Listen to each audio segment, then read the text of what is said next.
Hello and welcome to Recipe for Wellbeing. I wanted to show you today, so I should say this is the place where I show you how to eat plant-based food that are really delicious and that are designed to help with your gut health. It's specifically designed so that your gut flora is supported. And so that's why it is plant-based, because one needs a lot of fiber and a lot of plant food in order to have a thriving gut.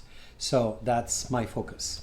So a little while ago I did a video on salad niçoise, and it's summer, it's July, it's my favorite season of the year, and that's when all of the really fragrant food comes out. Not that in the winter there's no fragrant food, but you know, the basil and the herbs and the tomatoes and all of the summer crops to me are vibrant with colors. And though in all honesty I live in Southern California, so it's summer pretty much all year round.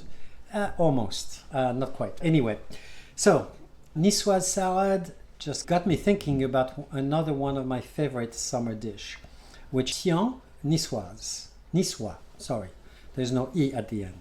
So thien is a Provençal, is actually a niçoise. It's either a Niçart, which is the language of Nice, or a Provençal word. I'm not 100% sure. That means gratin, gratin.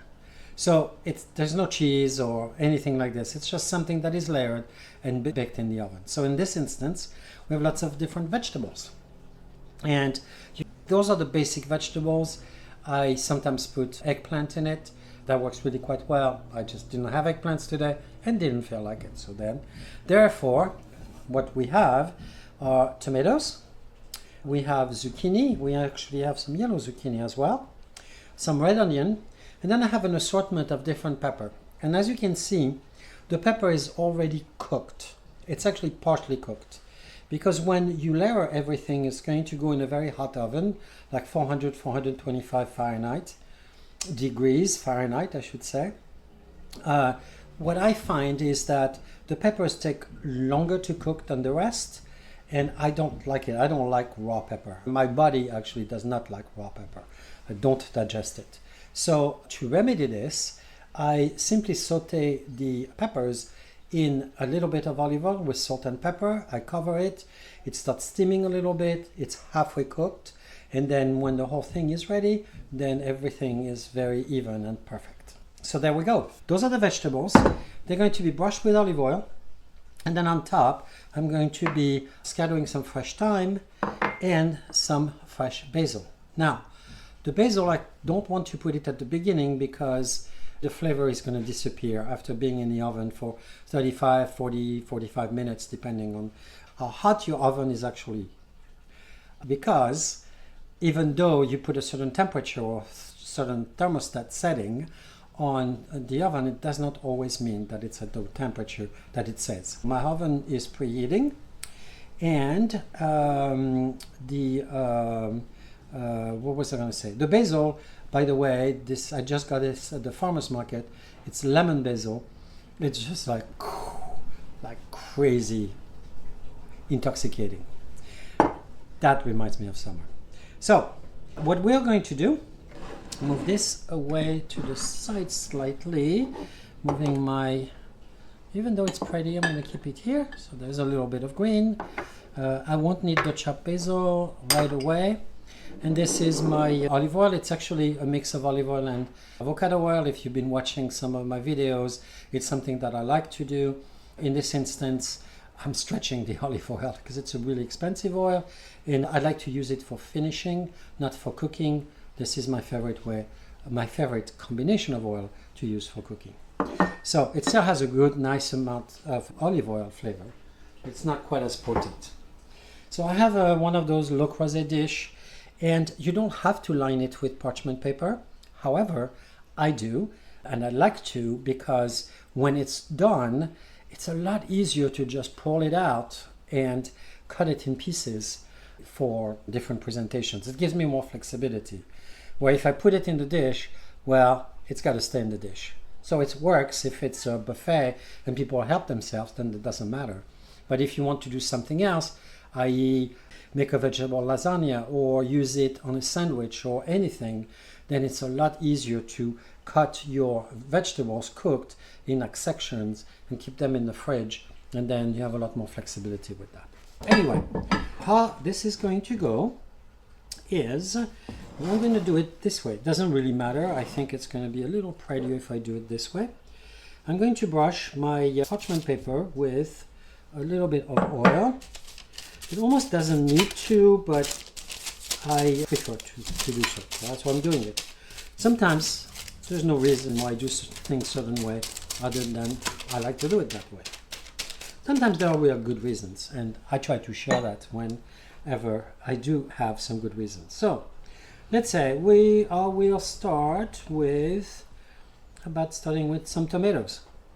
All I'm doing here is I'm layering, and by the way, the vegetables should be cut at about this thickness and all about the same, so that they cook, so that they're easier to lay out. If they're too thick, it's just kind of clunky. If they're too thin, they cook too fast. So I have a layer of tomatoes like this. Next, I'm going to do onions. And the onions I cut, this is the shape of the onion. The base is here. So I cut it the long way. Cut them in half and then cut them the long way. Not across. It works. The only thing is when you cut it across, then your slices do not stay together. They can all separate. And you want to try to have, as much as you can, like a solid piece, because it's a lot easier to work with. Like so. So now I have a layer of onion, and I'm going to do a layer. So the zucchini is a lot longer. I should have cut them in half, but I didn't feel like it, so I didn't. Like so. Like that. And I'm going to alternate the different peppers because it's more fun. And I'm going to put it skin side up, red. So I have a yellow. It's not a yellow, it's actually I forgot the kind that it is. It's like a very pale yellow pepper, and then I had a purple one which turns kind of sort of, yeah, it's kind of like a pale purple, I guess. And then another red. Okay, so like this. Okay, and so I start again, and I start with the tomatoes, and I just do this all the way until the dish is full. And what do I have? Onions. See, what happens is like sometimes they just kind of become messy and fall apart. So you do the best you can to make it so that you have an even layer, as even as possible, of each of the vegetables. Inevitably, it's going to be a little bit uneven, and that's okay. It's totally fine. Oh, I'll do a yellow zucchini on this one. So because the zucchini are so thin compared to the other ones, I'm actually going to double them up. I'm going to put 2 and then 2 like this. I'll do that on the next row with the green zucchini like this. And then I try to keep everything, I keep pushing everything so that they kind of stick together. You keep going, as I said, until the dish is completely full. Over the years, I've learned how to become a lot more relaxed about the food and about the exactness of it. Because when you are trained as a chef, particularly a French chef, when you're trained with European chefs, anyone that has a European chef training, there's this exactitude. In France, it's a serious business. The chef will just get so upset if you have uneven cuts or if you're doing something that is not acceptable. I mean, I have been with chefs that literally right before service will throw an entire pan of whatever because they're not happy with it. And so something that you spend hours working on, cutting, cooking, doing whatever it is. And I can't remember, I can't give you a specific example because it was so long ago, but I do remember one particularly crazy chef that loved to throw tantrums, and he would throw tantrums at the worst possible times, usually right before service, because he would get so worked up and he would just start throwing stuff away. One day, half of the mise en place, which is not a half, almost half of the mise en place stands for the prep, all of the items that are ready to go, so that during service you can just pull them up and put them together and finish cooking them, assemble the plates. He literally threw half of it away. There was nothing wrong with it, but he started being unhappy about certain things, and then he found fault to everything. So it's a lot of fun then as a cook to scramble to just replace it all, because you are expected to be on time and you're expected to do perfect service, because the guests out there, the customers, they don't know, and they're paying lots of money for the food. So anyway, just a little side story.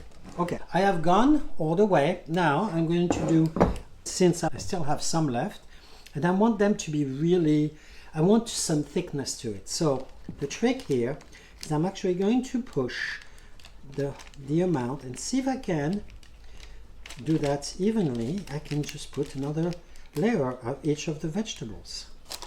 See, I've created space like here, and I'll start back up again. But sometimes I like to end with the tomatoes because they provide moisture and it's nice to have them at the end. In this instance, it's not going to be the case, but anyway. Here we go. Voila. So it's getting a little bit messy because my pieces of onions are not staying together. More zucchini.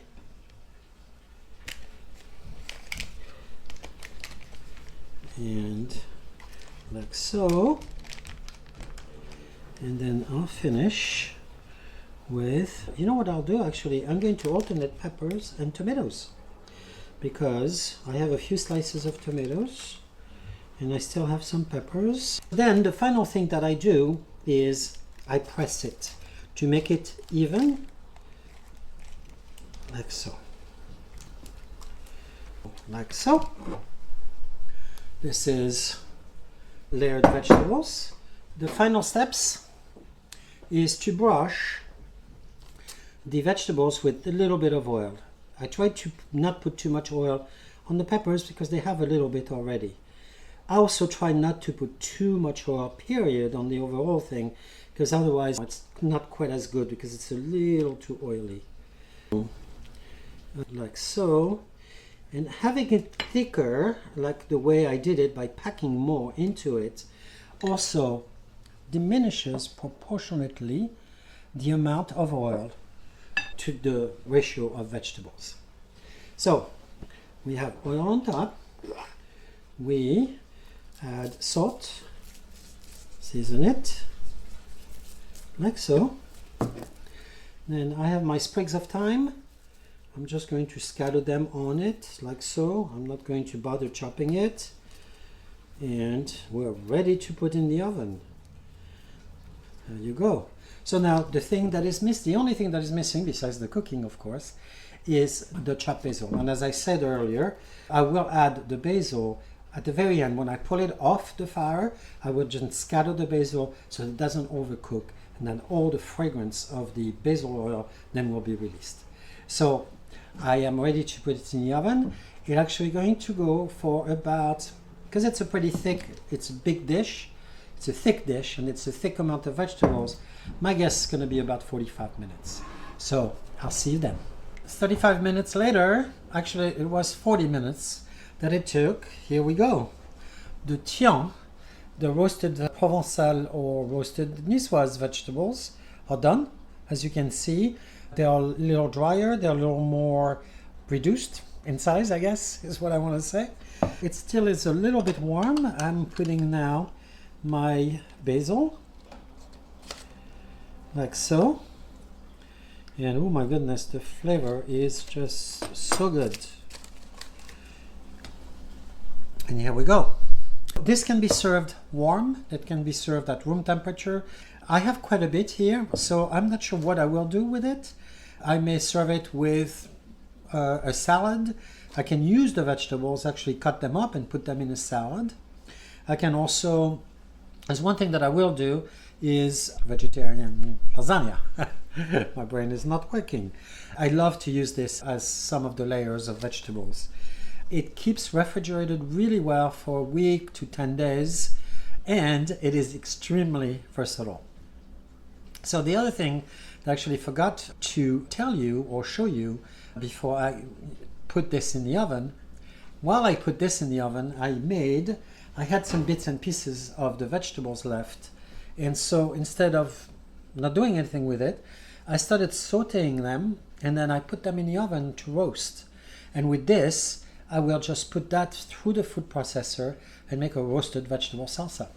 So it's a good way to not only use the bits and pieces, the odds and ends, but it's also a great way not to waste, I guess. So here we go. Very simple, very fast to do. The longest part is the roasting. And as I said, it took about 40 minutes for this. So it's actually not too bad. In a fairly hot oven. It's 425, but I suspect this oven is closer to 450. And voila. Thank you so much for being here and for watching this. And as always, please leave comments and questions.